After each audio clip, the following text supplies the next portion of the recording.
Hi, Capres. Thank you very much for joining us today to talk about your international experience. Yeah, I'm Eduardo Lees. I'm the Global Opportunities Manager here at Goldsmiths, and today we're just going to talk a little bit about your experiences of studying and working abroad whilst at Goldsmiths. Do you want to, first up, do you just introduce yourself and what you studied at Goldsmiths and a little bit more about you? That would be great. Yes, of course. Hello, first of all, and thank you so much for having me here to talk. I love to take any opportunity I can to talk about my international experience and study abroad at Goldsmiths, just because it was a really fantastic time in my life that has shaped my career path now as well.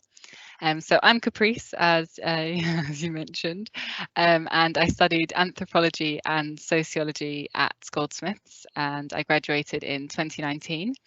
And I done an Erasmus study at the University of Vienna in 2018 for the spring-summer semester. And then I also was fortunate enough to go on to do a work voluntary placement at An-Najjar University in Palestine in the West Bank. And I was an English conversation teacher while I was there. Yeah.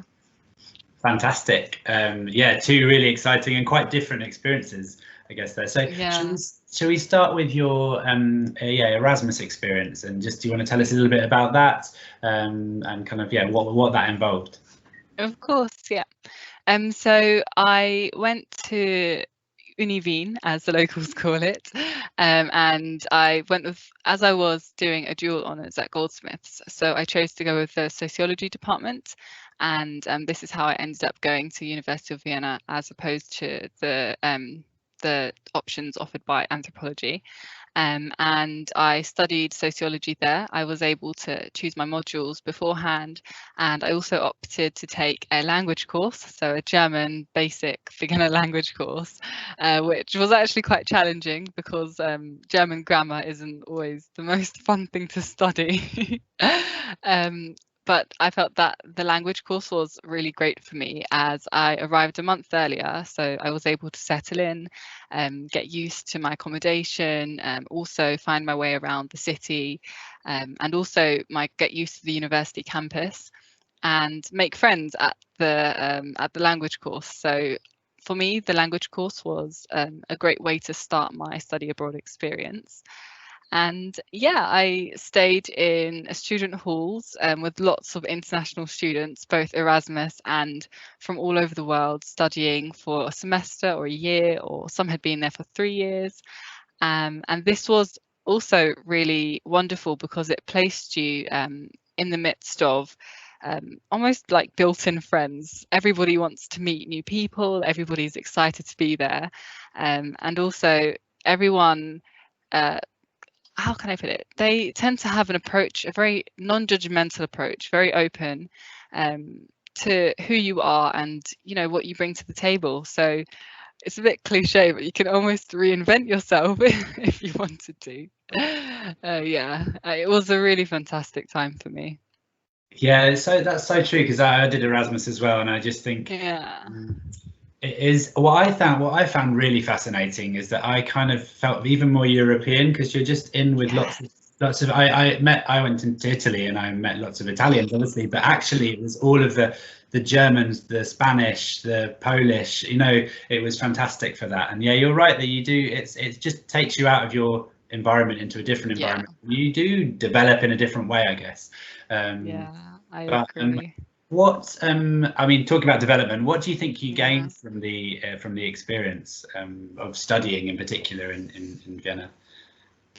So I would say studying in Vienna allowed me to, first of all, experience a different institution, and so the way the university over there works, which I found fascinating because it is very different to the UK. So, for example, it's quite normal for Viennese students to complete their degree in maybe 5, 6 years, opposed to 3 years, and you have to take a minimum of 2 modules a semester and you can build that up if you prefer. And so they have a very relaxed attitude towards the whole process, which was actually really nice. It made you feel at ease. And although everyone was very focused on what they were doing, they were there because they wanted to be there and they were passionate about the subjects too, which was nice. Um, yeah, so I would say that was something for me that I was able to reflect on. What else would I say? Sorry, could you repeat the question again? No, that's not what you I'm gained. going off on a tangent. Oh, that's great. Now, what you gained, Yeah. I guess, from the What else experience. did I gain? You can talk about a highlight as well if that's easier. Yeah, okay. So it's kind of like what you had said about it's it again, it's maybe a bit cringy, but becoming a citizen of the world, I felt was a huge gain.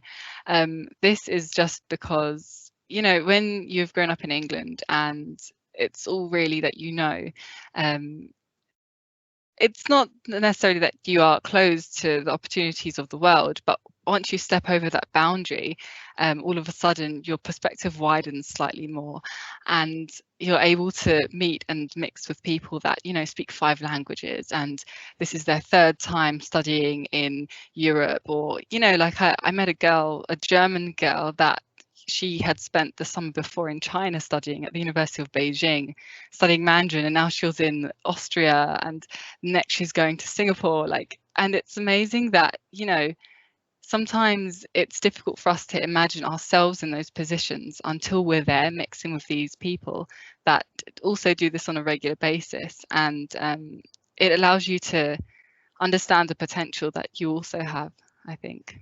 Yeah. Yeah, that's really true. Very true. You're making me want to go back myself. I know. I'm talking myself too.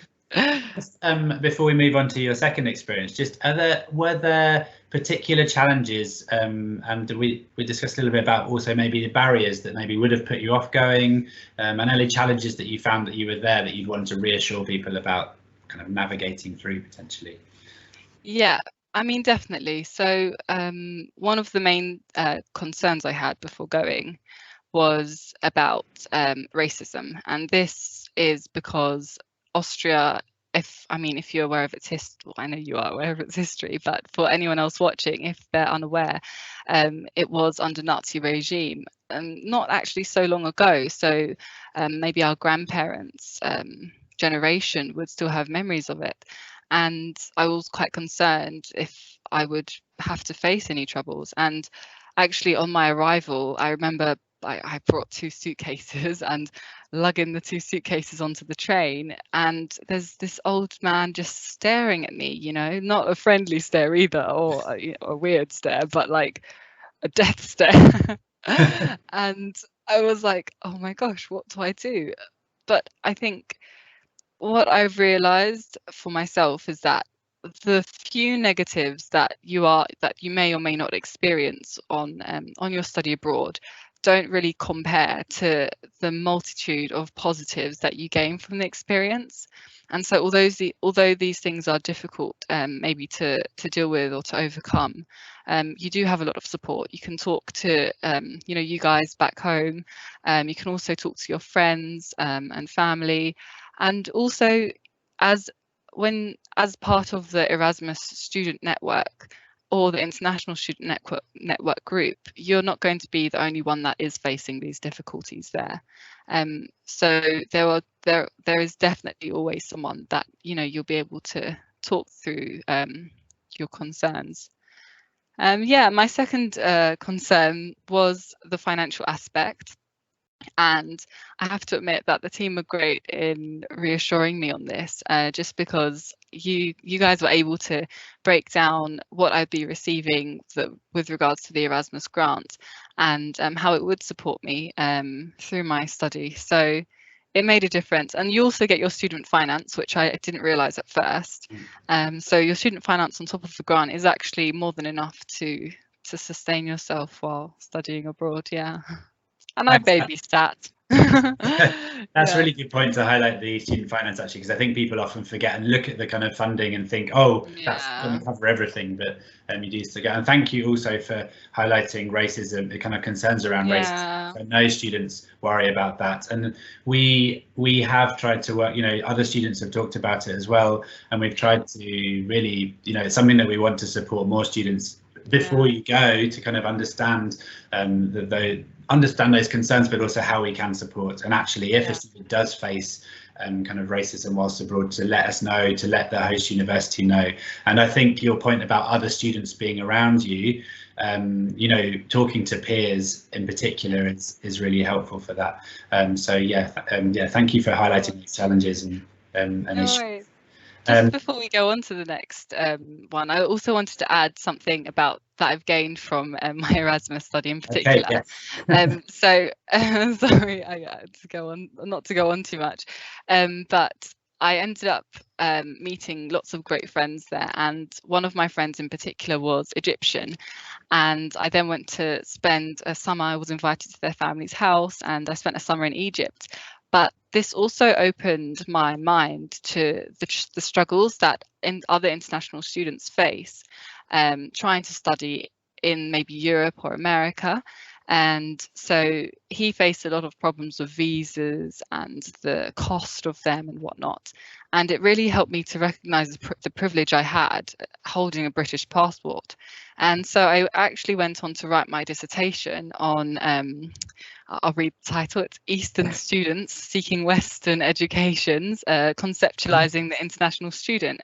And this was a huge driving force behind what I hope to eventually move into in my career. So yeah, and that wouldn't have happened without Erasmus. That's so interesting. Yeah. Oh wow. Yeah. And I look forward to seeing the results of that kind of ongoing study. Yes, hopefully. But yeah, you're right. I think again it opens you up to other people's experiences, and that's, I guess, how you become more aware of other people's experiences and kind of avoid putting people in those situations. So yeah, thank you for sharing that. Yeah, shall we move on to the second placement? What did that involve, and what did you do?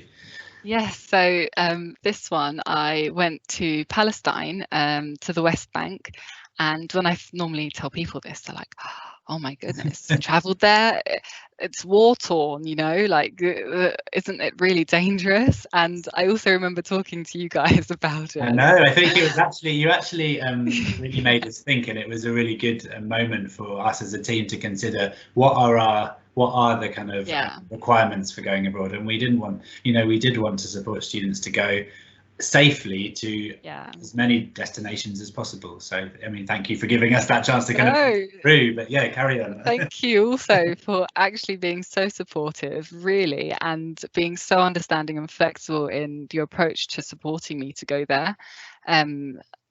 I do remember feeling like, actually, is this the right move to make? Because so many people were saying to me, like, what are you doing? But I trusted my instincts, and I had been in contact with the host over there, and she had interviewed me as well for the voluntary placement. But let me start at the beginning. Yeah, so I went to Palestine for 5 weeks, and I was volunteering at the Language Resource Centre within An-Najjar University. And so they're based in a city called Nablus, and it's in the Palestinian highlands. And I chose to go there for a few reasons. Firstly, because of my interest in education, education opportunities and equity. And secondly, to understand the conflicts of what's going on in Palestine and Israel. I always think that it's better to gain an understanding, an in-depth understanding, through talking to the people that are living the experience, both in Israel and Palestine, and also to witness it for myself. And maybe that's very anthropological of me, since I studied anthropology. But, you know, it really was eye-opening, and it taught me so many new skills, and it was very different from Erasmus, because Erasmus was so much fun, and I was studying and I was kind of like living my best life while, you know, learning about myself and realizing that I can study abroad and be alone abroad. And then this was the next step. So I had done the more fun part of it, and now I was working more towards my career goals. And so I do remember arriving in Tel Aviv airport and thinking, oh my gosh, what am I doing now? How do I get through border security without telling them that I'm going to support, you know, like a university in the West Bank? But thankfully I had all my affairs in order, and I just answered their questions, and it was all okay. And and the environment was hostile at times. However, these are part of the skills I learned. I feel confident in negotiating hostile environments abroad. I feel confident in conducting myself where maybe I'm the only English speaker, especially having to teach a class of, you know, adults that are all students as well, and don't really speak much English. That's also quite challenging, and taking into consideration the cultural values and the political negotiating the political environment. So, and try not to include that too much in the classroom, because I think learning English should be about fun and, you know, not focusing on too much of what's going on outside of it. So yeah, Yes. it sounds like you gained a lot of skills then from that placement. Yes, I did, definitely. I think that not only did it broaden my horizons, but it allowed me to realize that I'm brave, and I have more confidence than I had started with before Erasmus, and that I've been able to develop from before going on Erasmus and being really unsure about going, just because, you know, it's daunting to move abroad alone by yourself for the first time, and to then be able to travel to Palestine for over a month and Israel, and confidently travel through the country, negotiate myself in hostile environments, and also sometimes be the only English speaker sat on a bus, you know, crossing through a checkpoint where Israeli military get on with guns and are checking everyone's ID. So these environments, it sounds like whoa, but actually in the moment, you just do what you have to do, and you come out much better for it. And I wouldn't change any of the experiences for anything, really. Great, that's so good to hear. And yeah, I think it's really interesting to hear your progression kind of from the first experience into the second one, and that's kind of what we're hoping happens, you know, with the different funding and the kind of different opportunities that are made available. I think you've kind of covered most of the highlights and challenges, I think, from this placement. I don't know if there's anything else you wanted to say, but maybe you could. How did you find the placement? Actually, we haven't covered that, because obviously funding was so for the first one was with Erasmus funding, the second was with Santander Universities funding, and we kind of provide you the funding, but you actually found the placement. Do you just want to tell us a little bit about how that happens? Yeah, of course. So for the second placement, you do have to be a bit more proactive, I would say, in finding both the placement and getting the funding. So I used a site called workaway.info, and they have, oh my gosh, so many amazing opportunities to travel. And the general consensus is that when you volunteer somewhere, they provide accommodation and sometimes meals as well. In my case, I was provided with accommodation and an Arabic tutor. So not only was I able to, you know, learn slowly the language, but it wasn't in a class. I had one-to-one sessions every day. Yeah, and I thought that was very generous of them, actually.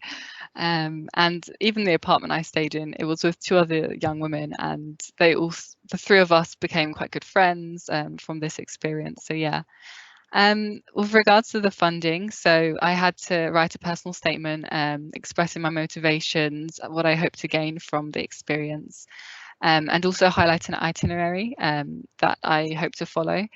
So this required that I get in contact with the host first to make sure that I am able to travel there, and also discuss the potential risks and things of traveling there. And this was a good opportunity to talk through the placement with her and what I would expect, because I think sometimes when you find a placement yourself, you have to be very aware that you have detailed what is going to be expected of you, because I went on something similar before, but without without the university's help after my placement in Palestine, and I got there, and it was nothing like what they said it would be.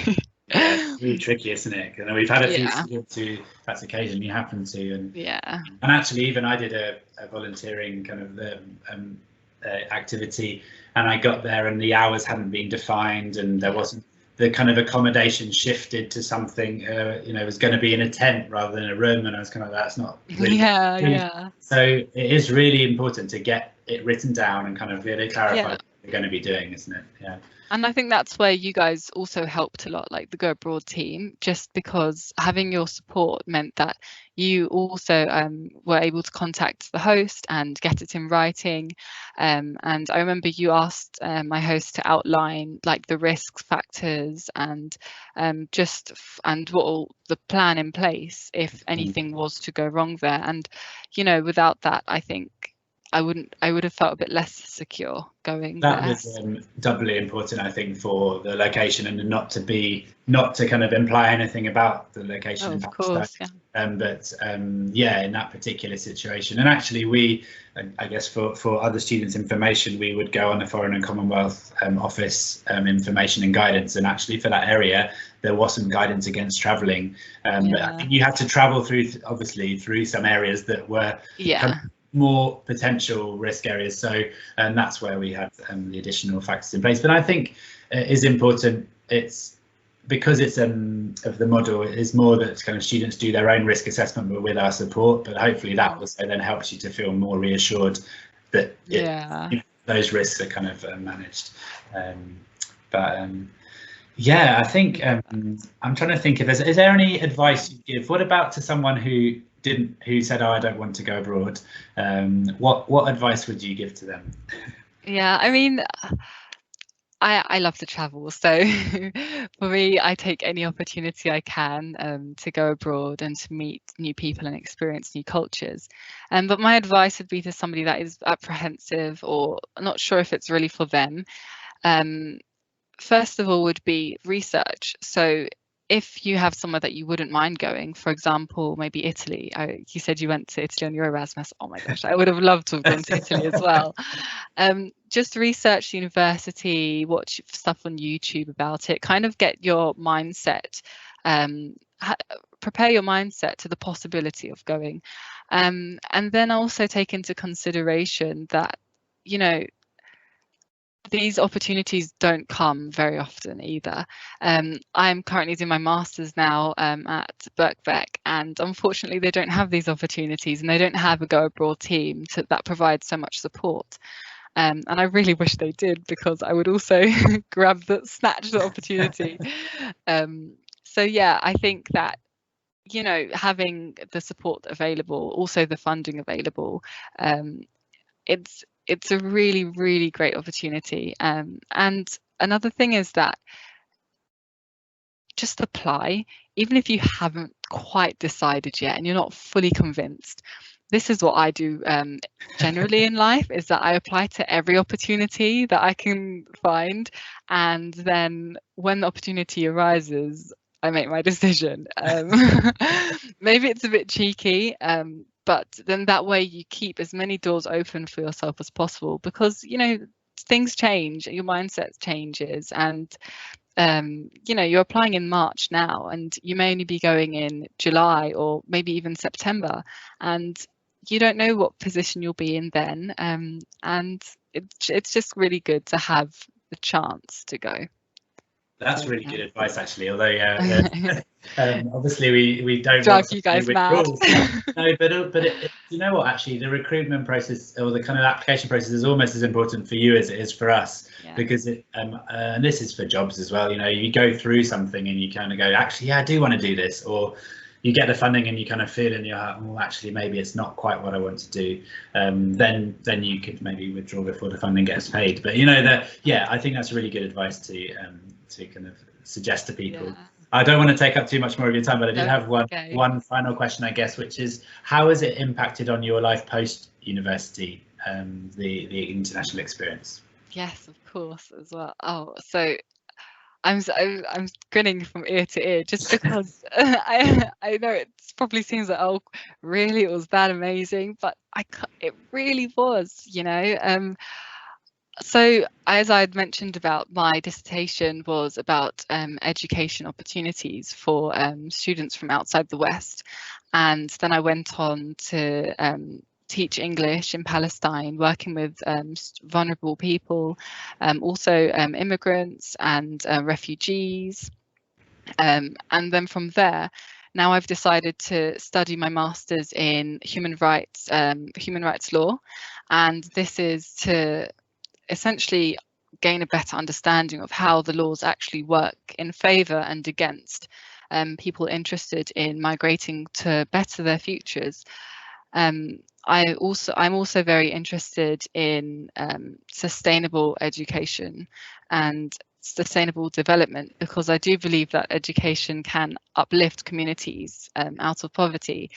But you know, there are lots of initiatives going on at the moment, but a lot of them also receive criticism. So I hope through my master's, combined with my experience and also my new job, which is in the civil service. I'm very pleased with. Yeah, I'm hoping that I can combine these experiences and future experiences to make a change, a positive change in the world. But I wouldn't have been on this path without either of my international, my study abroad and my volunteering abroad. So they really have shaped not only my perspective on, you know, the world, but also my ideas about what can possibly be done different. Yeah. That's so wonderful to hear, and yeah, your reflection on your experiences and how that informs your current studies and your future work is really exciting, and feels like you're going to make a really big change. I hope. I don't know. No pressure. Yeah, I know, right? It's, I thank you so much. It's been so great to hear about your different experiences and how they've impacted, and just hear your advice for other students. And I think it'll be really useful. So I really appreciate that. No worries. Yeah. Thank you for having me, and just go for it, guys. Honestly. Okay, thanks very much. Thank you.